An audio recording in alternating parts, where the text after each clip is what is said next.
पट्टणकोडोली तालुका हातकणंगले जुने बस स्थानक परिसरात 31 मार्च रोजी पहाटे उभारण्यात आलेल्या छत्रपती शिवाजी महाराजांचा पुतळा हटवण्यासाठी महसूल आणि पोलीस प्रशासनाकडून होत असलेल्या कारवाई संदर्भात राज्याचे उपमुख्यमंत्री एकनाथ शिंदे यांनी थेट मध्यस्थी करत या प्रकरणावर तोडगा काढला।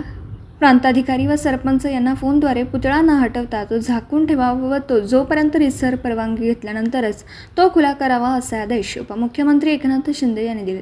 निर्णयासंदर्भात संपूर्ण जिल्ह्यामध्ये उपमुख्यमंत्री एकनाथ शिंदे यांचे आभार व्यक्त होतात। तसेच सांगली शिवसेना जिल्हाप्रमुख महेंद्र भाऊ यांच्या माध्यमातून उपमुख्यमंत्री एकनाथ शिंदे यांच्या निर्णयाचे स्वागत केले व सांगलीकर जिल्ह्यातील जनतेच्या वतीने त्यांचे आभार व्यक्त केले। पत्रकार राजेंद्र शिंदे, झी न्यूज मराठी।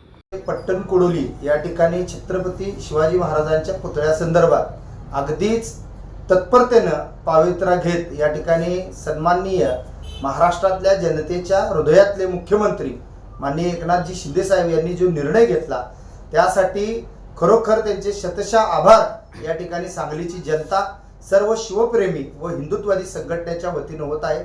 खरोखर चांगल्या पद्धतीनं, आक्रमक पद्धतीनं या ठिकाणी प्रत्येक विषयावर निर्णय घेणारा हा नेता आहे आणि खऱ्या अर्थानं अशा नेत्याचे आभार मानावे तेवढे कमीच आहे असं आम्हाला वाटतं।